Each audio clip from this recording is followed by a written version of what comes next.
कांवड़ यात्रा रूट पर दुकानों को लेकर योगी सरकार का नया फरमान आया है। पूरे यूपी में यात्रा रूट पर लगने वाली दुकानों पर नेम प्लेट अनिवार्य कर दिया गया। दुकानदार को अपना नाम पता लिखना ही होगा। और सिर्फ उत्तर प्रदेश नहीं, उत्तराखंड में भी विशेष तौर से हरिद्वार में प्रशासन ने रेहड़ी पटरी वालों और दुकानदारों को कहा है कि वो अपना नाम, मोबाइल नंबर इत्यादि लिखकर तख्ती लगाएं और जो ऐसा नहीं करेगा उसकी दुकान कांवड़ रूट से हटाई जाएगी। पहले मुजफ्फरनगर से इसकी शुरुआत हुई और वो चर्चा का विषय बना, विवाद भी हुआ।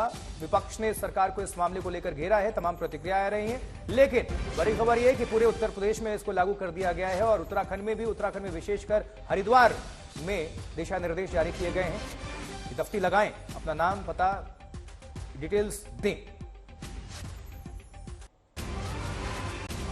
एसपी सिटी, एसपी ग्रामीण, सभी सर्कल अफसरों को यह निर्देशित किया गया है कि जितनी भी हमारे कांवड़ मार्ग में होटल्स हैं, ढाबे हैं, रेस्टोरेंट्स हैं या जो रेहड़ी ठेली लगी हैं, उनके जो प्रोप्राइटर्स हैं उनका नाम और जो उनका क्यूआर कोड्स में जो नाम है वो बिल्कुल उसको मेंशन करेंगे, उसको लगाया जाएगा। और अगर ऐसा कोई नहीं पाया जाता तो उसके खिलाफ हम कार्रवाई भी करेंगे और उसको वहाँ पर जो हमारा कांवड़ रूट है उससे हटाने का भी।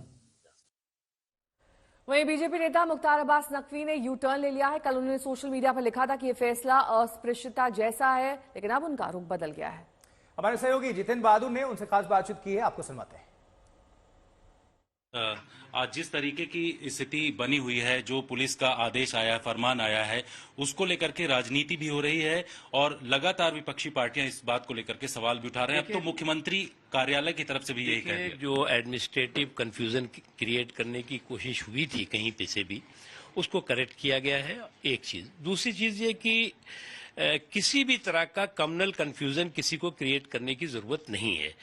लॉ एंड ऑर्डर की रिस्पॉन्सिबिलिटी स्टेट गवर्नमेंट की होती है और सभी सुरक्षित हों, सभी सुरक्षा के साथ अपनी श्रद्धा और अपनी आस्था को जो है वो आगे कर सके, इसलिए इसमें कहीं तरह कोई कंफ्यूजन क्रिएट करने की जरूरत नहीं है। जहां तक सवाल है नाम के पहचान का या नाम लगाने का, तो इस पे किसी को आपत्ति नहीं होनी चाहिए। आपने जिस तरीके से ट्वीट किया था, कहा था कि इन तमाम चीजों से अस्पृश्यता बढ़ेगी और दूसरी बातें आपने कही थी, तो ये तो जो कदम बढ़ाया जा रहा है वहाँ की राज्य सरकार की तरफ से कदम बढ़ाया जा रहा है, वहाँ पर आप ही की सरकार। उस समय जो है वो कुछ एक जगह के एडमिनिस्ट्रेटिव जो दिशा निर्देश थे, जिसे डायरेक्टिव कहते हैं, उसमें उसको लेकर के कंफ्यूजन हुआ था। उसमें लगा था कि किसी एक धर्म विशेष, किसी एक जाति विशेष, ये सारी चीजें थी। आज इस चीज की क्लियरिटी स्टेट गवर्नमेंट ने की है और मुझे लगता है इस पर किसी तरह का कम्युनल कंफ्यूजन क्रिएट करने की कोशिश नहीं होनी चाहिए। राज्य सरकार ने ऐसा कोई क्लैरिटी नहीं दिया है। उनकी तरफ से फिर से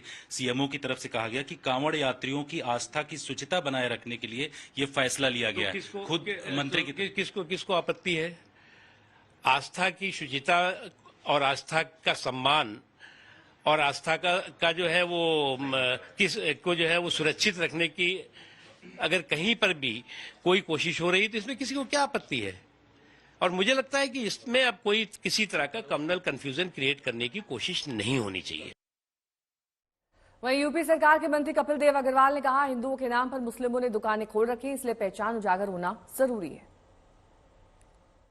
तो विशेष रूप से देखने में ये आया है कि कुछ लोग अपनी दुकानों के नाम, ढाबों के नाम, रेस्टोरेंट के नाम हिंदू धर्म के नाम पर लिखते हैं और जबकि चलाने वाले उनके मुस्लिम लोग होते हैं। मुझे यहाँ तक भी कोई आपत्ति नहीं है। दिक्कत यहाँ आती है कि जब वो अपनी दुकान पर नॉनवेज बेचते हैं, यानी हिंदू धर्म के वैष्णो ढाबा भंडार, शाकुंभरी देवी भोजनालय, शुद्ध भोजनालय ऐसा लिख करके, गणपति धाम शुक्र भोजनालय ऐसा लिख करके उनको नॉनवेज बेचते हैं, तो उसमें बड़ी आपत्ति होती है। पीछे भी झगड़े हुए हैं। तो मेरी डिमांड ये थी जिला प्रशासन से, शासन से, कि ऐसे ढाबों पर उन लोगों के नामांकित किया जाए। देखिए, वो तो बेचारे मजबूर हैं, रोज का कमाना और रोज का खाना, गरीब लोग हैं। लेकिन इस तरह से एक मैसेज दिया जा रहा है कि ये हिंदू की दुकान है, ये मुसलमान की दुकान है, आप मुसलमान का बाइकाट करें, हिंदू की दुकान से काम करें। इसी तरह का नाजीज ने जर्मनी में भी करा था। हम हजारों साल से प्यार मोहब्बत से रहते आए। हिंदू मुसलमान एक दूसरे के यहाँ कारोबार भी करते हैं और एक दूसरे के यहाँ खाते पीते भी हैं। लेकिन ये कम्युनल सोच आखिर कब तक? अफसोस की बात है कि आज के दौर में भी ऐसा काम हो रहा है कि उसमें नाम लिखवाए जा रहे हैं